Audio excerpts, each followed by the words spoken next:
call on Chaplain Bruce Norgard of Lake Region Healthcare to lead us in our invocation.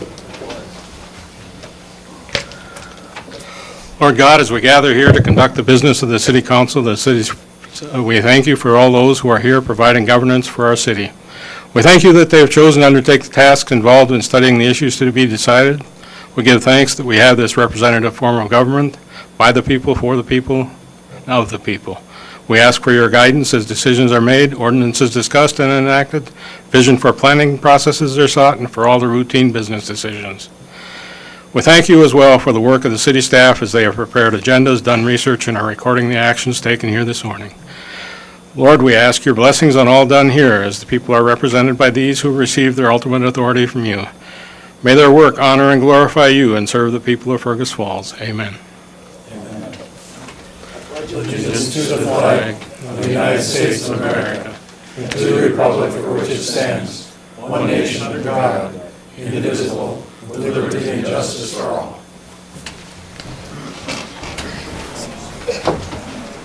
It's 5:30, Monday, August 21st, 2017. We'll call this meeting of the Fergus Falls City Council to order. Roll call, please. Here. Here. Here. Here.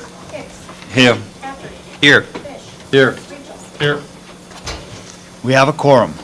The first item on the agenda is the approval of the agenda. Are there any additions or corrections to the agenda?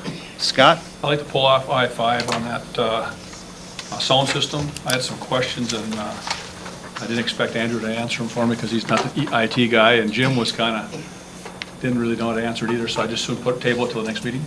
Sure. If that's acceptable to everyone, we'll move item I-5 to the first meeting in September. Are there any other additions or corrections to the agenda? If not, is there a motion to approve the amended agenda? So moved. Thank you, Mr. Fish. I'll second. Thank you, Mr. Thompson. All in favor of the motion, say aye. Aye. Opposed, same sign. Motion carries. Under the Committee of the Whole recap, we received a presentation and an update from the Wright Park presentation this evening at 4 o'clock. And just to give the public a heads up, that plan is available at City Hall. It will be in the next couple days available, the draft plan. And it looks like we have about 2 weeks for public comment to comment on that plan before they present a final draft of that Wright Park improvement plan. Also, we discussed the tax increment financing redistricting zone of number I-1-12. We'll also be discussing that under the public hearings this evening under the council meeting, so I don't think we need to discuss that now. Speaking of, under public hearings, item number 1 we will need a resolution to modifying the tax increment financing plan for tax increment financing district number I-1-2. Amy Baldwin, would you like to speak to that? Thank you, Mayor, council members. Tonight before you is a consideration of the modification of tax increment financing district, the plan for tax increment financing district I-1-12, and to authorize an increase of the budget for eligible uses of that associated tax increment. This is a public hearing that's been posted and noticed for this particular action. And the City Council originally established this TIF district in September 1999 to support the development of 36 housing units or apartments at 306 Western Avenue. And that district was modified in October 2000 to assist with an additional 28 units next door at 320 Western Avenue. The obligations related to that original note for to support the development of those facilities is going to be paid yet this year, but the tax increment financing district itself could remain open until 2026. And by making the modifications that are proposed this evening, we would be able to use that available increment for income qualified housing projects within the city. And what has been proposed and discussed in this concept is to target some of our most substandard single-family housing units for potential demolition and redevelopment using the tax increment funds versus city general fund dollars moving forward. So this would give us that opportunity to utilize these funds in a way that is consistent with the type of TIF district that it is, and would help us in making improvements to some of the blighted properties within the community. So that's kind of the background and overview of what's being requested, and if you wish to open the public hearing at this time. Sure. Thank you, Amy. With that, we will open the public hearing. Anyone wishing to speak to this issue, please step to the lectern, state your name and address. Hearing no one, we will close the hearing. And it's back to the council. Any council members have any questions of Amy or any comments? If there are none, we will need a resolution approving the modification of that tax increment financing zone. Thank you, Tom. I'll second. Second, Jim, thank you. Roll call, please. Yes. Yes. Yes. Yes. Yes. Yes. Yes. Yes. Resolution is approved. Great, thank you. We'll coordinate with the state auditors and submit the paperwork as necessary for this modification. Thank you, Amy. Under E, awarding of bids, we will need a resolution awarding a construction contract for public improvement 5310, the Vernon Avenue Street Improvement Project, contingent upon favorable bids, which is under $200,000. Our city engineer, Brian Ybarro, is going to talk to us about this. Yes, thank you, Your Honor, and good evening. This Thursday, we're planning on opening sealed bids for public improvement 5310 Vernon Avenue Street Improvement Project. It's a resurfacing project from Cascade Street to Arlington. This project still remains to be completed this fall. The next council meeting is September 5th. Given these circumstances and time of year, I would like this contingent award. This action would give me the ability, if we get favorable bids, as noted, under $200,000, the city administrator can enter an agreement and expedite this process. That being said, we can get this project hopefully done this fall. And at this time, I'm just looking for authorization to award the construction services contract contingent. The bid prices received are below $200,000. Actual bid results will be presented in the next council meeting, but it'll give us the ability to somewhat fast-track this project. Thank you, Brian. And just for the public's clarification, this is from Cascade to Arlington, is that? Yes. Is that correct? Yes. Cool. Cascade to Arlington on Vernon Avenue. Okay, any questions of the council? Scott? I'll offer it. Offer a resolution awarding that construction bid contingent upon the favorable bid. Is there a second to I'll that second it. resolution? Thank you, Anthony. Any further discussion or questions of Brian? Roll call. Yes. Yes. Yes. Yes. Yes. Yes. Yes. Yes. The resolution is approved. Thank you, Brian. There are no petitions or communications this evening. Under open forum, we have an open forum request from Mrs. Diane Blado regarding sidewalks and some safety issues, and I'd ask her to step to the lectern and address the council if you'd like at this moment.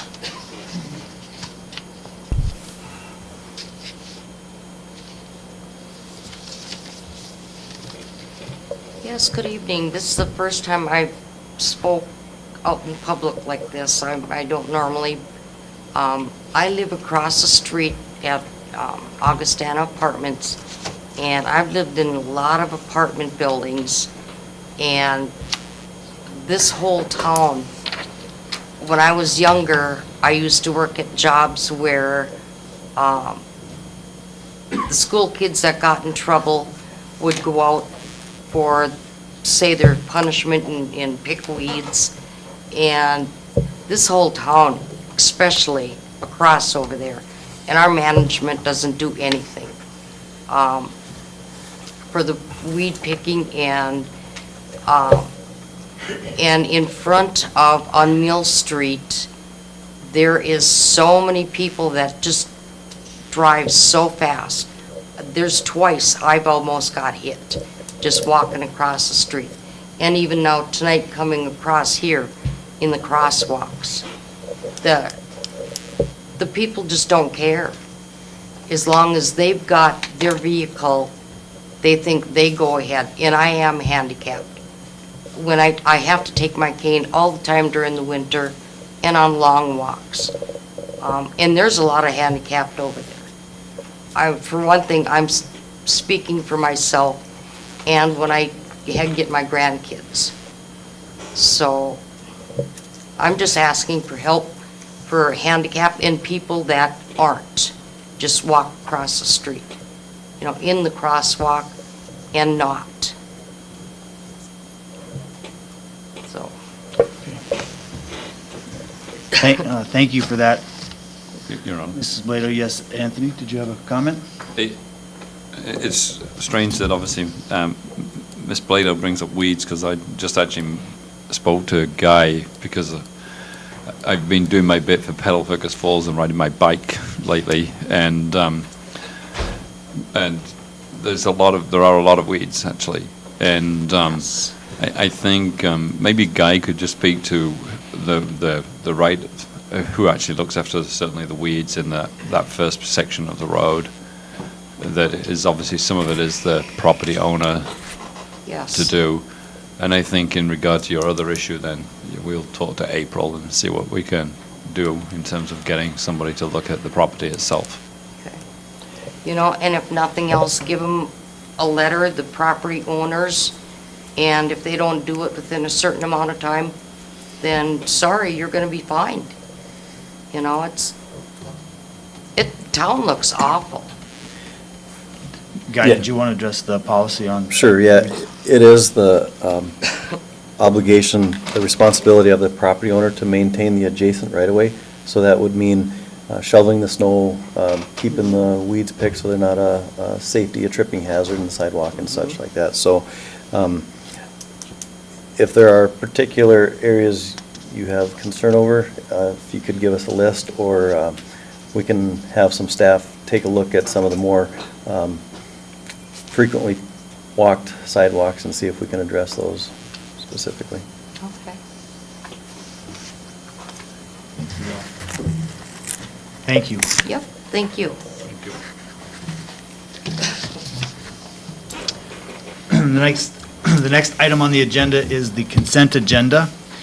And there is a copy of the consent agenda in your packet. There's also one on the screen. Is there any item on the consent agenda that anyone would like to pull off and discuss individually? If not, I would entertain a resolution approving the consent agenda as presented. I'll offer that, Your Honor. Thank you, Justin. I'll second. Second, thank you, Tom. Roll call, please. Rufer. Yes. Arneson. Yes. Thompson. Yes. Vito. Yes. Hicks. Yes. Pepper. Yes. Fish. Yes. Rachel. Yes. The resolution is approved. Under ordinances and resolutions, item number 1 is a second reading of ordinance 61 7th series, establishing a 90-day moratorium acting on petitions submitted to initiate special assessment procedures. We've discussed this multiple times. If there's any questions, I'll have them directed to our city attorney. If not, roll call, please. Rufer. Yes. Arneson. Yes. Thompson. Yes. Vito. Yes. Hicks. Yes. Pepper. Yes. Fish. Yes. Rachel. Yes. Resolution is approved. Item number 2 is a second reading of ordinance 62 7th series, adding 7.31, which is permitted uses by conditional use permit pertaining to child care facilities. Again, we've discussed this. It's been through council twice. If there's questions, I'll refer them to Rolf, our city attorney. If not, roll call, please. Rufer. Yes. Arneson. Yes. Thompson. Yes. Vito. Yes. Hicks. Yes. Pepper. Yes. Fish. Yes. Rachel. Yes. The resolution is approved. Item number 3 is a resolution appointing Amy Baldwin as the Community and Economic Development Director. I will ask our city, Andrew Bremseth, to talk to this. Yeah, thank you, Your Honor. Members of the council, as Mr. Fish alluded to earlier, Gordon Hadukovich, our current Community Development Director, has announced his intention to retire after nearly 35 years from the city as of July 31st of 2018. So we do have him for a few more months here, but Gordon is going to step aside as Community Development Director effective September 1 to focus on more specific and special projects for the city, including but not limited to annexation matters, just general transfer of knowledge, and also preparing the city for a future comprehensive land use plan. as a result of Gordon's intention to retire, we will have a vacancy in the Community Development Director position. As City Administrator, I have the privilege of recommending to the council a department head candidate. And after consulting with the Personnel Committee multiple times and the Human Resources Director, Mike Hartwell, I'm recommending this evening that the council appoint Amy Baldwin as the Community and Economic Development Director. Is there a resolution to that effect? I'll offer it, Your Honor. Scott? I would second. Jim, second. Discussion.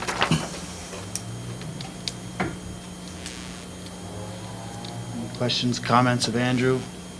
If not, roll call, please. Rupert. Yes. Armisen. Yes. Thompson. Yes. Speedall. No. Hicks. Yes. Effort. Yes. Fish. Yes. Rachels. Yes. Resolution is approved. Congratulations, Amy. And Gordon, there'll be ample time for us to say thank you. You're going to be here for a while. Thank goodness. Well, thank you both. Thank you both. Your Honor, Yes. we will recognize Gordon in more course. detail when that day comes. Gordon's not expecting it tonight, so. All right, since 1984, you won't get off that easy, Gordon. All right, item number 4 is a resolution approving construction of the North Country Trail on or near existing trail easements in Ferber Park and Northeast Residential Park. Gordon.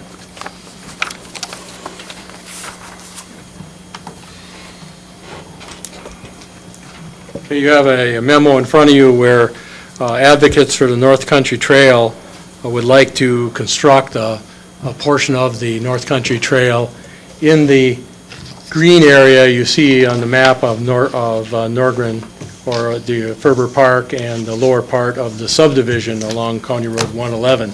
Their plan is to have a trail come up through the right-of-way of Otter Tail Power to County Road 111, cross at that point, take that green area which is on the south side of the subdivision there, and then up the whole west side of what's Ferber Park and across to the north where you see the green line end, and then Port Authority has just asked that we create permanent easement on the yellow. So the request in front of you today is to allow North Country Trail advocates to grub a trail into that area.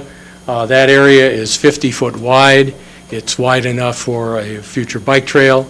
It's wide enough for a snowmobile trail, and it's wide enough for North Country Trail. You'll see that the green line does cross currently farmed land. At those points, I have discussed that with the advocates for the North Country Trail, and they will divert from any cultivated land at this point for their trail until the future when the whole area is subdivided, the whole area is a developed park. Thank you, Gordon. We have several members in the audience as well from the North Country Trail Association, if any of them would like to speak. Anything to add, or just here to add your support? All right. Do we have a resolution from the council? I'll offer that, Your Honor. Thank you, Darren and Rod, thank you. Any discussion, any questions of Gordon? If not, roll call, please. Rupert. Yes. Armisen. Yes. Thompson. Yes. Speedall. Yes. Hicks. Yes. Effort. Yes. Fish. Yes. Rachels. Yes. The resolution is approved. Thank you. Thank you, Gordon. As we mentioned earlier, item number 5 will be moved to the first council meeting in September for discussion. Item number 6, Regional Treatment Center update. First, item A will be an update on the House bonding tour visit. The House bonding tour, 12 members were here. Andrew, I'll let you, Rod, Darren, feel free to jump in as well as you were in attendance. But Andrew, would you like to give an update on that? Sure, Your Honor, members of the council. Last Tuesday, we had the House Capital Investment Committee here in town to tour the exterior of the Kirkbride campus and giving us an opportunity to highlight our phased approach to addressing the campus. Like the mayor mentioned, there was 12 members of the House present, and then Representative Nornis as well. So 13 total legislators in town. There was, I believe, 8 staffers, so a good contingent. There was also representation from the governor's office. a member of the governor's office that we previously met with about the Kirkbride campus. So some familiar faces, and overall, the visit went well. We had an opportunity to, like I said, detail our plan. We had several questions that were posed of us from the committee, some very good questions. And then we had the opportunity to take them on a bus tour around the exterior of the building. We were hoping that we could get them inside the building just so they had a little bit of an understanding of what it looked like on the inside. We just simply ran out of time. They packed these tours in such a small window, and they had to get to Moorhead, so they had to get going. But overall, it went well. Like I mentioned to the mayor, this is really just the first exposure of the property to these legislators. We'll have opportunities when the session starts in February to get in front of these legislators again in the committee hearings and give them more information and more details as we continue to refine what that bonding request is going to be. But certainly an eye-opening experience every time you visit the Kirkbride, and I'm fairly confident that these legislators are going to know exactly what we're talking about when we show up in February to talk about the Kirkbride campus in Fergus Falls. So we are still waiting on confirmation of the Senate bonding tour, and we'll keep everybody updated as to when that is going to be. But we have gotten a guarantee that they will make this one of their stops as well. So good stuff, and if any of the others want to add something, that'd be great. Darren? I think it was a great turnout, as the number on the bus was very, very large, I thought. Good contingency from St. Paul showed up, so that was really good turnout. Rod, anything to add? No, thanks. The only other thing I would add, Your Honor, and members of the council, is that I'll be sending out just a quick thank you note to all those that were in attendance and offering them the opportunity to ask any other questions they had that couldn't be addressed or asked that day. So we will be sending follow-up correspondence with those legislators that were here. Thank you, Andrew.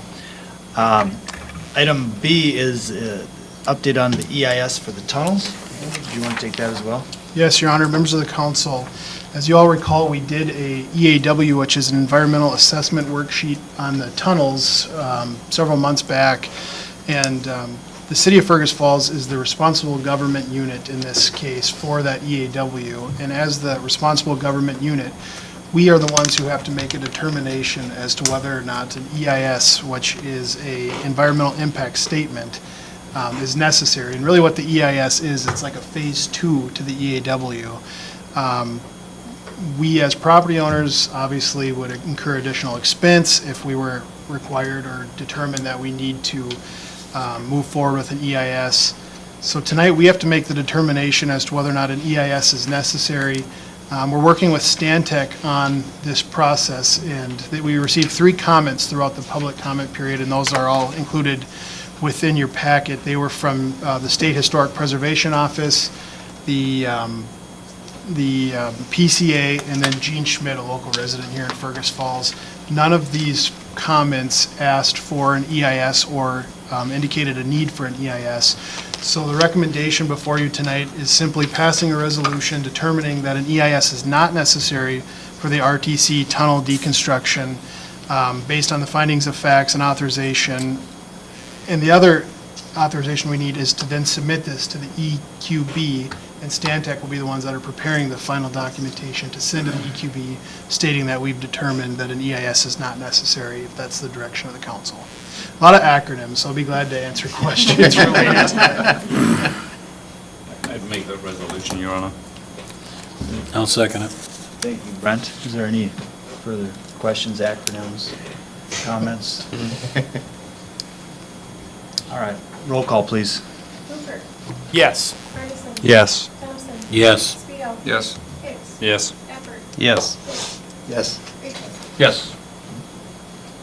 The resolution is approved. Item number C is a plan moving forward with individual deconstruction or larger bidding package. Brian Uvaro will address that. Yes, thank you, Your Honor.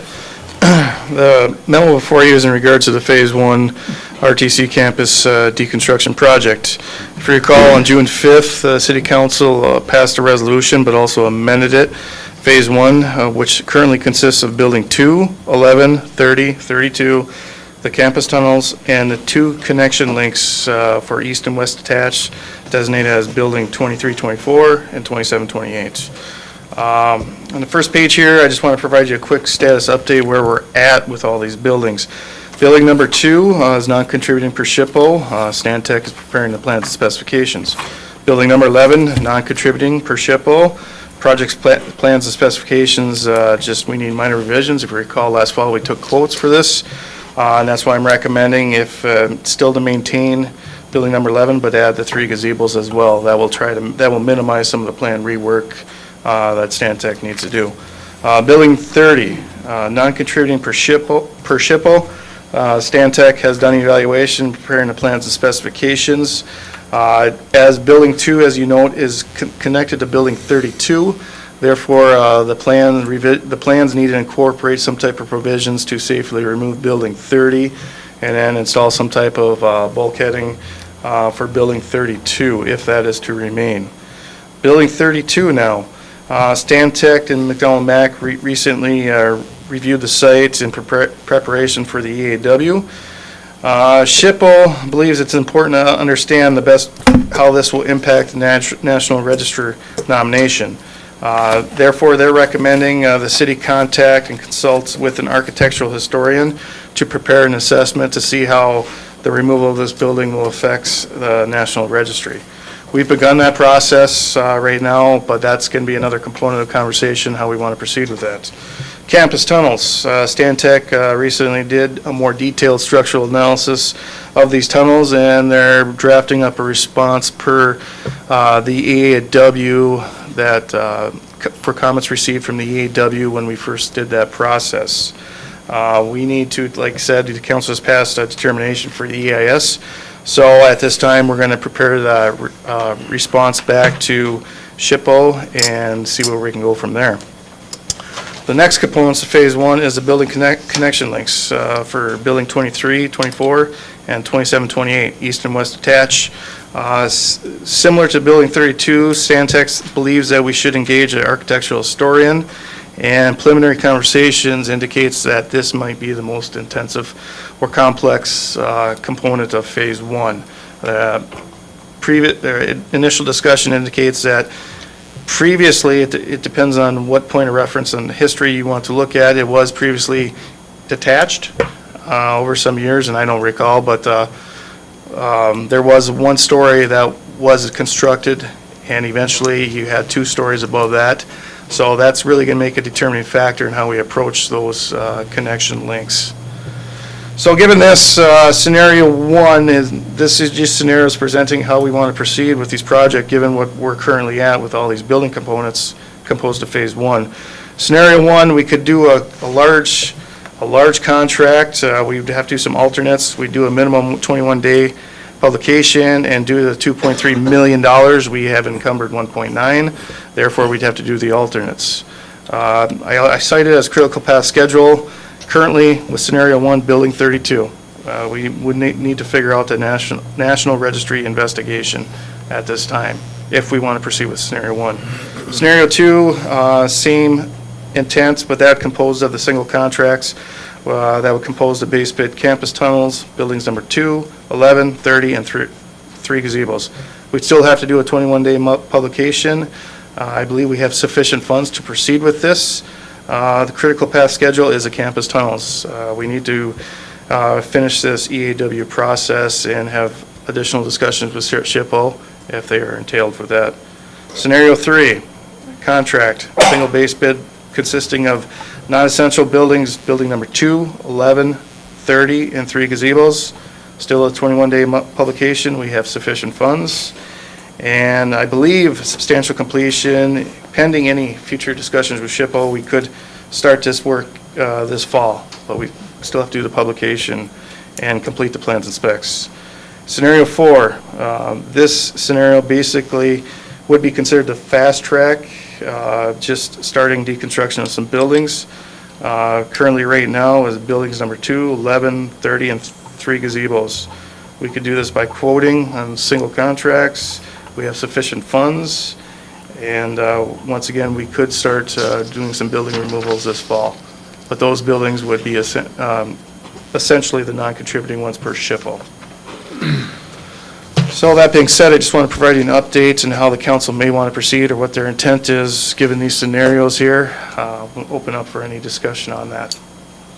Brian, question, will we know, or is there a way to know,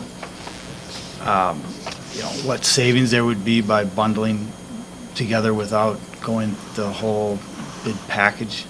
Well, generally, there's advantages for having larger packages for overall project management. Sure. But these buildings, they're not well-connected, they're in the vicinity, so I couldn't really put evaluation on that, but there are some advantages, but like I said, last fall, we were looking to take the gazebos in Building 11 as well. And then the only other comment I had was regarding that architectural historian. I think the legislative committee was, and I think the council, when we discussed it, was pretty clear that as far as phase one, we're going ahead with that. And so when the discussions with SHPO, that's down the road, we're not, we're going, I think that, correct me if I'm wrong, anyone, but I think we were pretty clear that we were going ahead with that. I think we were trying to look for how much we were going to spend, I think is what that never came back and what that was going to cost us.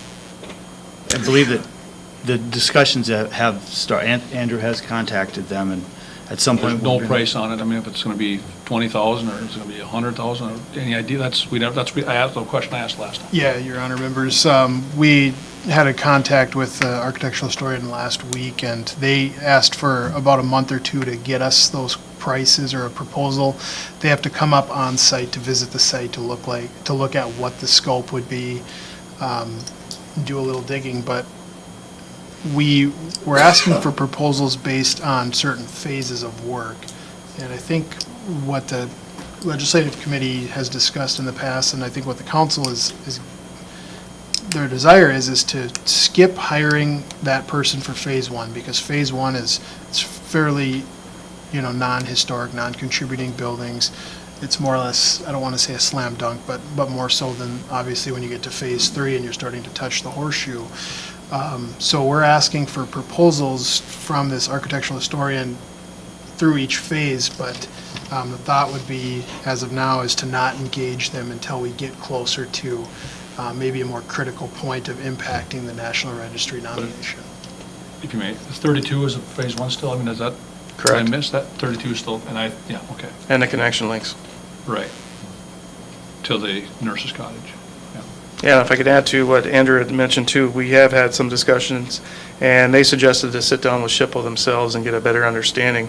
I think we presented it where the city standpoint is, and they want to talk to SHPO, so I guess perhaps better quantify their work scope. I mean, my understanding is we've got a green light from SHPO on the campus tunnels, the building number 2, 11, 30, and the 3 gazebos. Your Honor, Councilmember Hicks, that'd be accurate other than the tunnels. They haven't given us the green light, but we've followed the process. And now when we let the EQB, the Environmental Quality Board, know that we've determined an EIS is not necessary, we've more or less completed that process. There is an appeal period that will have to take place. But once that's done, we've completed the process and we can move forward with that deconstruction of the tunnels. So we're not quite in the clear yet. There is that appeal period that will come, but the other buildings, yes, we've gotten the green light on. So do we think we have sufficient funds to do number 2, scenario number 2? Yeah, it's very close. When we get a final design, Yeah. then we'd implement alternates if it comes down. So I would make this the resolution that we go with scenario number 2 with alternates. Is a resolution recommending scenario number 2? I'll second it. Second. Any questions or comments, discussion? Call for an RCP, that's a roll call, please. Yes. Arnson. Yes. Thompson. Yes. Reno. Yes. Hicks. Yes. Pepper. Yes. Fish. Yes. Rachel. Yes. The resolution is approved. Thank you. Brian. Item D is in regards to setback and parking, and Gordon can maybe help me out on this, but I'll just get started. I know that the Heritage Preservation Commission, there was some discussion relating to some comments from previous developers or people who showed interest in development regarding certain setbacks and parking as they relate to our city ordinances. And I don't know if Gordon has any comments, but I guess I would just like to publicly state that we don't have a proposal or a developer that we're working with currently, but I can surely state for myself that if we have an ordinance or a parking setback that's going to inhibit the development, we will change that ordinance. That's not that's not something that's in the way of any development up there now, and I cannot imagine in the future that ever would be. But Gordon, did you have anything to? Well, you know, I've been looking at this property since 1977 and thought about its reuse, land use, existing use, all that time, and it's been a part of my professional and educational life since that time. I want to assure you that there's enough on-the-ground space, underground space, and airspace, air rights, to meet any situation for any development you need.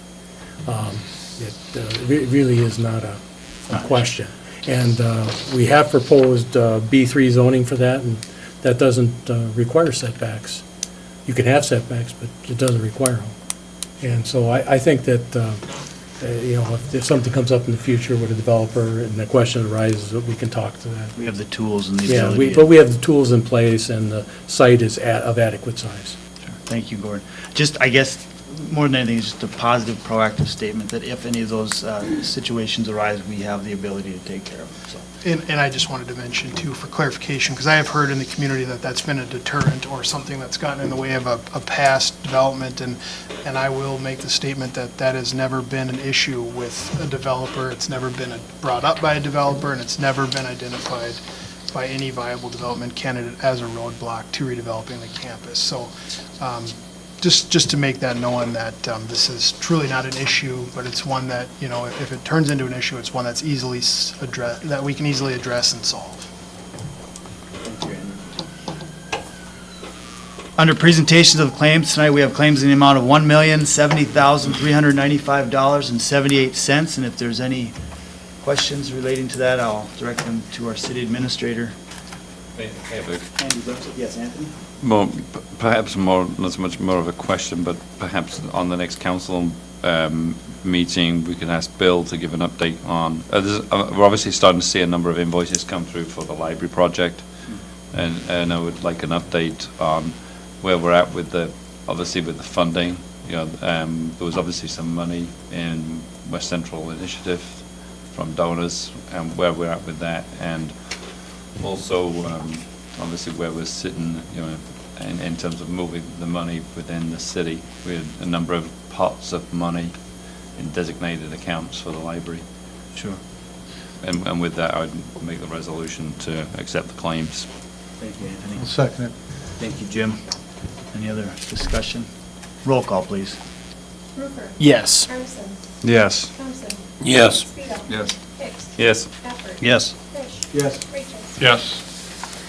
The resolution is approved. Under board, committee, and department reports, we'll have an aquatic committee update, and we have Amy Baldwin and also Mrs. Bridget Leonard in the audience tonight. Good evening, Mayor, council members. Really, I'm just going to introduce Bridget Leonard as a committee member to provide updates on how the committee has been working, as well as the upcoming input sessions that are planned for this week that have been noticed out into the community. I'll be available for additional questions or information. Hi, Bridget. Hi, greetings. Thank you for this time with you. I'm really excited to share with the council the progress of our committee. I just want to give a brief background so you know kind of where we've been, where we are today, and kind of where we're headed. It's been probably a couple years ago now that Councilman Arneson and I had very casual conversations about an energy in town and hearing interest in a pool again, and that this was kind of coming up with our community members. And so we formed a small committee that's now 9 members strong, and started getting together regularly, and quickly learned that none of us are pool experts, except that there's water and they're generally fun. So in January of 2017, we got approval from the council to contract with U.S. Aquatics out of Delano, Minnesota, and Jim Arvidsson is here representing them. And they have been extremely helpful in giving us some direction. And so far, they have helped us with a needs and wants analysis, kind of looking at the demographics of our city. We have done a site analysis that they do with any project that is looking at doing an aquatic facility. And we've also done a survey, a community survey. They have also given us some preliminary concepts on layouts of aquatic facilities based on the sites that were proposed, as well as the comments and feedback from the survey. And I can certainly share kind of more about what we learned from those things. Where we are right now is we're asking the public for input. So we will be at Roosevelt Park on Thursday from 5:30 to 7:30 at Concerts in the Park with some of those board concepts for folks to look at and give feedback. And then we will be at the Farmers Market on Saturday from 9 to noon to also get some feedback from the community. And going forward with this contract with U.S. Aquatics from here, we will be looking at the feedback that we get from these public forums. They will give us a 5-year operational pro forma for us to review, and they'll also help us draft a report so that we can come back and present to you kind of the whole package and everything that we have learned through this process. Thank you, Bridget. Questions?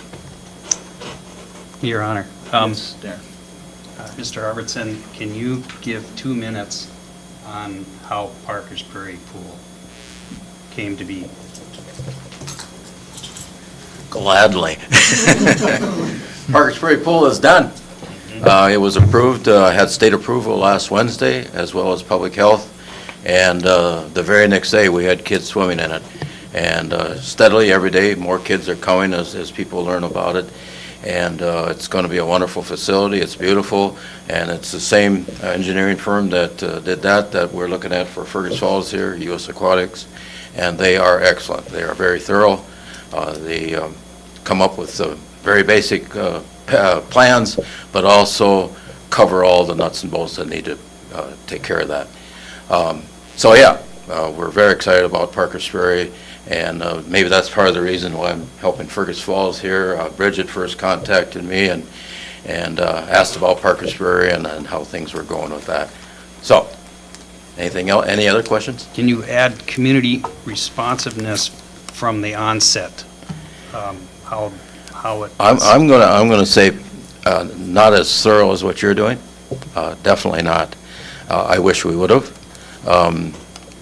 We did have some surveys that went out, but we did not have any public forums until actually we planned to do construction, and then of course it was with the idea of raising funds to do so. So that's more so how that happened. Jim? How did you raise the funds? Was it internally? Did you get state money in there, or where did the money come from? It takes a lot of work, a lot of work, and a little luck too. But just like Fergus Falls, we have many generous people in our community and outside the community. We're blessed with some corporate support right away, and we also had a gentleman that grew up in Parker's Prairie, and it took me 3 years, but he finally gave us $1 million. And without that, we probably wouldn't have been able to go forward. But because he did that, then we were able to reach out to other individuals. And it's many individuals. We probably had over 300 different donors, and some of the most important ones are kids that gave $5 or $10, and grandparents that gave $1,000. And we had many of those like that, and that's what's important. And I hope that happens here too. Anybody else? What sort of pool is Parker's Prairie for those that don't go and paddle? I didn't quite hear. What sort of type of pool is it? It's an outdoor pool. It's going to be mainly for swimming lessons, other activities like that. We're going to reach out to young and old people that want to use it. And with that said, we have what's called a zero entry on a pool where there's no step, no nothing, so even handicapped people can use it. And then, of course, it gradually goes down into the Olympic-sized swimming pool. We actually have a large pool, and so that's the main thing for that. And then I suppose the other question was, what was the total cost of that project? Cost? Yeah. $2.3 million. It's not so bad. And it actually could be a little bit more than that because we want to add some, what they call play features, whether that be water slides or rock climbing walls, things like that. The nice thing about US Aquatics is that they help you phase some of those things and look at different options. You know, and I'll say one thing with being involved in this process, their pool, the dynamics are a little different because they don't have, you know, a normal swim lap pool there. So it's a little different dynamic than our city where we've got, you know, some options for indoor use of that. So, you know, our scope has more been not an Olympic-sized swimming lap pool. It's been more of a recreational use for young and old. So, but the pool is very designed very nice for that area and accommodates and that's what's important about your survey that you did. It showed that, what the community wants here. When our committee first got together, it was indoor, outdoor, splash pad, you know, kind of everything was put out there. And the survey really helped us narrow our scope because almost 80% of the people said that they wanted recreational. And then the top ranked out of outdoor, indoor, splash pad was outdoor, a great majority. So we really have been trying to follow the direction of what our community wants in terms of these, of the survey. Thank you. Jim, did you have a question? No, I was yawning, excuse me. Oh my God, thanks. Sorry. I've been up since 4. All right, any other questions of Bridget or Amy? Ben, if I may, just Yeah, want to Tom. thank you for your hard work. Thanks, Jim, for coming tonight. I appreciate everything the Water Park Committee's doing, and keep it up. Absolutely, and just to reiterate again to the public, August 24th, 5:30, 7:30, concerts in the park, August 26th, 9 to noon, farmers market. We want your input. And perhaps Bridget could just sort of say what exactly is that? I mean, you're going to have members of the committee there, sort of obviously for the general public to speak to and converse. Yep, we'll have concept boards and we'll take feedback about what people like or don't like and be taking notes of that and bring it back to our committee. Yeah. Yep. Thank you. Thanks. Thank you, Bridget. Under reports from staff and administrative officers, item number 1 is a revolving loan fund update for 10 Properties LLC. Amy Baldwin. Mayor, council members, 10 Properties LLC, just to add to our acronyms tonight, has requested city participation in the financing of their purchase of the property at 114 East Washington Avenue. Staff has reviewed loan documents related to utilization of the city's MIF, or Minnesota Investment Fund, loan pool of $15,000 for 10 properties for this project. This loan would have a 20-year amortization with a 10-year balloon and an interest rate of 4%. Collateral for the loan would be a second position on that real estate at 114 East Washington, and we would be receiving a 1% origination fee to cover expenses related to the document preparation, personal guarantees from the borrower, and as well key person life insurance assigned to the city to assist with any risk associated with the loan. The acquisition is approximately $100,000, with the primary lender being Thrivent Federal Credit Union of approximately $80,000, and the city would be in a second position on that real estate at $15,000 and owner participation for the balance. They plan to close on this loan here in early September, and while 10 properties would own the building, it would be leased to Taylor Larson, Thrivent Financial, and Mr. Larson is the president of 10 properties. Because this loan is under $75,000, a public hearing is not necessary. Budgetary impact moving forward, we'd be receiving interest on this loan that since otherwise the funds would just be sitting within the city account, and it's going to ensure that a space remains occupied on Washington Avenue versus becoming vacant when that existing user retires out of that space. Taylor Larson, who'd be, as I referenced, moving into the space, currently leases at 119 Freiburg, and this will offer opportunity for his business to grow over the years to come. So, be happy to answer any questions. Questions of Amy?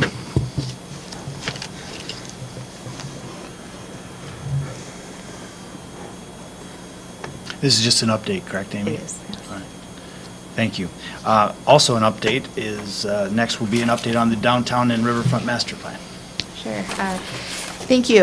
Not a lot to update at this point. We did have a community advisory committee meeting in late July, and I would encourage everyone, city council and the viewing public, to visit the website that has the updated imagery related to both the priority opportunity sites as well as various infrastructure and public improvements that are demonstrated on imagery throughout that on the website itself. So now is the time for feedback, and we'll be working into September to start drafting the actual document. And this is, where it gets really a lot more detailed, and we're going to be drilling in on implementation and ideas around that. So at this point, just encouraging people to become familiar with those concepts and provide any feedback back to staff. And we'll be coordinating an additional City Council and Planning Commission meeting later this fall. Thank Happy you. to answer any questions. Thank you, Amy. Is there any questions? Amy? Thank you. Thank you. Under old and unfinished business, we have a dairy property update. And Steve, did you want to speak to this? Sure. Steve Erickson?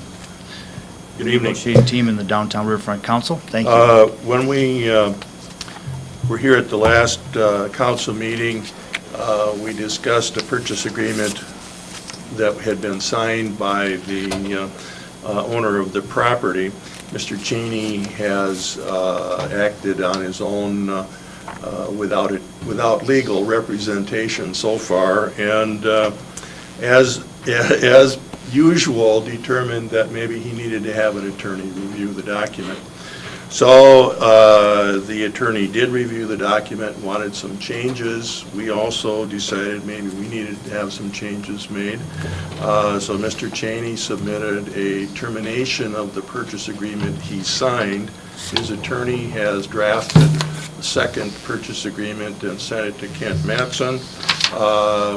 The negotiating panel will meet on Wednesday to go through the points of it, see if there's something that can be dealt with on both sides, and hopefully we will come back at a later date with another agreement. Thank you, Steve. So hopefully we'll see something in September. Yeah, I do want to say that we have had conversations with Mr. Cheney, and I really do believe that he is in good faith negotiating with the city and fully intends on going through with a purchase agreement if he can and if we can. So I don't think that there's anything sinister if this happens. So thank you. Thank you, Steve. Thank you. Is there any new business to come before the council? Tom, did you have something you wanted to? I did. Yes, Lake Region Healthcare held their annual employee picnic this last week, and due to weather had to fall back on a contingency plan that involved the community arena, giving the Steve Plaza and his staff, Pam and Chris, among some other people, just a couple of days to get ready for a large event, and the event went off without a hitch, and a large part of that was due to Steve and his staff at the community arena. So on behalf of Lake Region Healthcare, thank you very much to Steve and his staff and everyone else at the city that helped us out. Thank you, Tom. Just miscellaneous announcements, just want to remind everyone on Wednesday, the official groundbreaking ceremony at the library will take place at noon on the library lawn at the old library, which is going to be the new library. And following that at 1 o'clock, you're all invited to come back over to City Hall, and we're going to welcome 20 new teachers to the community. So please join us for that. But August 23rd, Wednesday at noon, the groundbreaking of the ceremony. I'm pretty excited about it. I know Aaron is as well, so hope to see all of you there. With that, we're adjourned. Thank you, Dan.